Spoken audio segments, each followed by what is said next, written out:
요즘 이제 현대판 음서제 그런 얘기가 많이 이야기가 되고 있는데, 그때 사용하는 음서제라고 하는 단어가 실제로 고려 시기에 나온다는 것은 다들 알고 있고, 또 한 걸음 더 나아가서 조선 시기까지 연결된다는 것은 다들 알고 있는데, 일반 대중들이 또는 언론 매체에서 말하는 그 음서제가 고려의 음서제와는 상당히 다른 이야기여서 그런 점에서 고려의 음서제 또는 그것과 또 같이 쌍으로 볼 수 있는 과거라고 하는 것이 당시 고려인들에게 어떻게 인식되었는지 하는 것을 살펴보는 것이 우리가 가지고 있는 대중적인 편견을 깨뜨리는데 도움이 될 것 같아서 그래서 이런 주제로 한번 강연을 하게 되었습니다. 자, 요런 그림이 찾을 수 있더라고요. 보면은, 자, 그 위쪽에서 보면은 고위 관료의 자제는 과거 시험에 면제됐다. 이게 너무 좋은 거예요, 지금.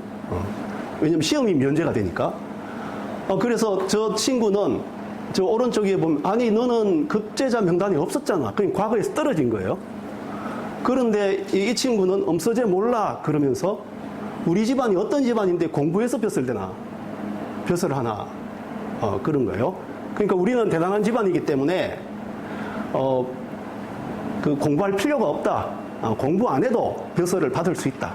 그러니까 공부 안 해도 벼슬을 받을 수 있다는 것이 과거를 봐서 벼슬을 얻는 것보다 훨씬 더 대단한 것으로 지금 생각하는 그런 관념과 인식이 여기 지금 반영되어 있어요. 그 아래쪽에 그림 보면 우리는 문벌 귀족이다. 그래서 아래 오품 관리는 그의 아들과 사위와 조카, 오품은 뭐 조카까지 안 갈 것 같은데 어쨌든 그렇게 오품 이상의 관리는 아들, 사위, 조카가 이제 그 음서에 도움을 받는 건데 그들을 문벌 귀족이라고 지금 표현을 하고 있고, 그래서 그 아이들이 아니 공부는 왜 해? 나는 시험 안 봐도 음서제로 벼슬을 할 수 있어. 얻을 수 있는데 그렇게 말하고 있어요. 그러니까 공부할 필요 없다. 그러니까 그 뒤에 공부하는 친구는 아니 힘들게 공부하는데 너무 불공평하다. 그렇게 말하고 있습니다. 그러니까 음서제는 굉장한 특혜고 그렇기 때문에 그 음서의 혜택을 받지 못하는 사람들은 굉장히 불공평한 대우를 받는 것이고, 그리고 공부라고 하는 것은 굉장히 힘들기 때문에 그냥 음서로 진출하는 것이 훨씬 더 좋은 것이었다. 이렇게 지금 이야기하고 있는 겁니다. 근데 여기 지금 내용을 보니까 단순히 오늘날 음서제에 대해서, 그러니까 아빠 찬스라고는 오늘날 음서제에 대해서 이야기하는 것이 아니라 오늘날 음서제에 대한 인식을 가지고 고려 시기의 음서제를 설명하고 있는 거예요. 여기서 이제 문제가 생기는 겁니다. 자, 그래서 여기서 보면은 음서는 문벌 귀족의 찬스다. 기득권이다. 그러니까 문벌 귀족이 아닌 사람들, 오품 이상이 아닌 사람들의 그 가족은 얻을 수 없다. 기득권이 없다. 자, 그런 얘기고요.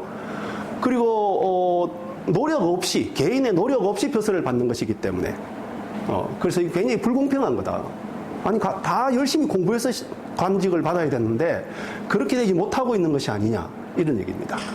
그리고 또 보면은 과거라고 하는 것은 정말 힘들게 공부해야 되는 거다. 그래서 겨우 벼슬을 받는 것이고, 반면에 음서는 노력 없이 쉽게 벼슬을 받는 것이다.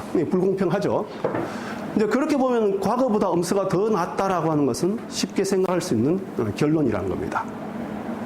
과거 고려의 그림을 그려놓고 사파를 그려놓고 실제로는 이 음서제에 대한 현대적 시각을 투영하고 있어서 지금 이 내용이 상당히 문제가 된다.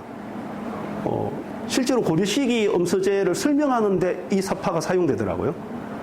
그것은 굉장히 곤란하다, 이런 생각이 들었습니다. 그래서 과거와 음서를 좀 비교하면서, 음서와 과거를 비교하면서 고려 시기의 음서라고 하는 것은 도대체 어떻게 인식됐는가, 또 지금 요 사파에서 보이듯이 과거는 훨씬 더 음서보다 못한 것처럼 고생이나 하는 것처럼 그려졌는데 과연 과거는 어떻게 인식됐나, 그런 문제를 살펴보려고 합니다.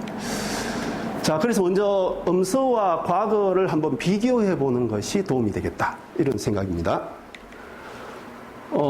음서와 과거는 이게 잠깐만요. 오케이. 음서와 과거는 이게 뭔가 잘못됐는데요. 잠깐만.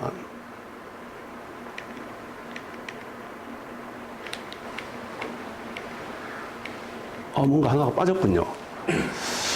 자, 음서와 과거는, 자, 그 얘기를 좀 잠깐 먼저, 화면 하나가 왜 빠졌는지 도저히 이해가 안 되는데, 아마 하면서 이렇게 내가 삭제 버튼을 눌렀을 수도 있어요. 예.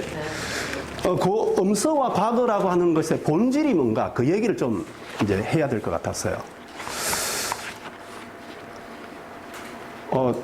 자, 뭐냐면은, 음서와 과거는 기본적으로 관직을 주는 제도입니다. 이 관직이 없는 사람에게, 첫 번째 관직, 두 번째 관직이 아니고요. 첫 번째 관직. 왜냐하면 첫 번째 관직을 받아야 비로소 관료가 되니까. 그러니까 관료가 아닌 사람에게 관료로 만들기 위해서 만들어진 제도적 장치가 음서와 과거입니다. 근데 이 음서는 조상의 공로, 자기 자신이 아니고요. 자기 자신과 상관없죠.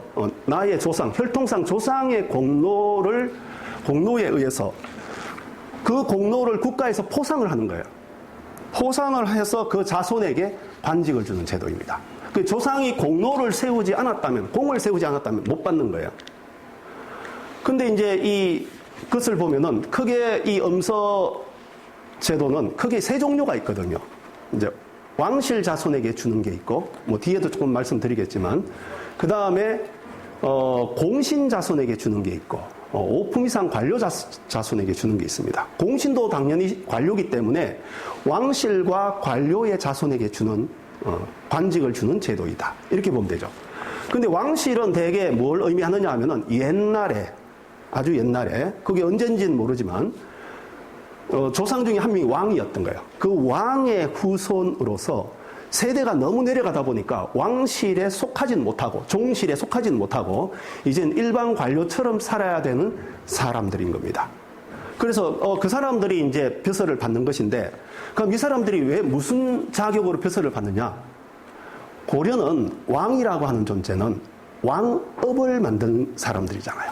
왕업을 번창시키는 사람들이거든.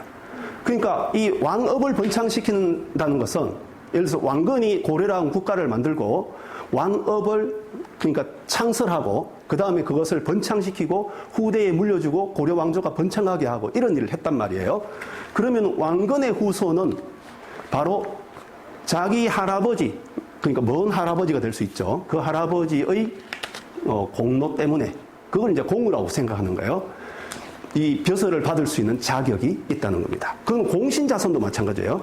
어떤 공신이, 예를 들어서 후삼국을 통일할 때 사만 공신의 후손들이 나의 먼 조상이 공로를 세웠기 때문에 국가에서 그것을 포상할 수 있고, 그 포상을 받는 건 당연하다, 이렇게 생각하는 거예요. 그리고 또 오품 이상의 관료들의 경우에는 관직에 봉사하는 것도 어떤 점에서 본다면 국가에 공을 세우는 것이잖아요. 여러 가지 좋은 그러니까 선정을 베풀고 관료로서 만약에 그렇게 했다, 업무를 잘 수행했다, 그러면은 그건 포상을 받아야 되겠죠. 그래서 구품이라고 하는 저 하급 관직이 아니라 한 중상급쯤 되는 5품 이상 관료의 자제들에게는, 그 자손들에게는 벼슬을 주자. 그게 바로 포상하는 방법이다. 그러니까 음서라고 하는 것은 기본적으로 관직을 갖지 않는 사람에게 관직을 주는데 어떤 방식으로 주냐면, 그의 조상이 공을 세웠기 때문에 그 대가로 그 후손에게 관직을 주는 제도입니다. 그냥 주는 게 아니에요. 공을 세웠다, 이렇게 생각하는 겁니다. 과거는 좀 달라요. 과거는 문필 능력, 문장 능력이 굉장히 뛰어나서, 당시로는 문장 능력이 뛰어난 것이 뭐 최고의 실력이었으니까요. 그게. 그래서 문장 능력이 매우 뛰어나서 그것을 선창해주면서, 칭찬해주고, 격려해주면서, 왜냐하면 그건 국가 운영에 쓰이는 거거든요. 그러면서 포상을 주기 위한 것이 바로 과거다. 그 문장 능력에 대해서 국가에서 포상을 주는 것이 바로 과거다. 뛰어난 능력을 가지고 있으면 선발해서 그에게 관직을 받도록 기회를 주는 겁니다.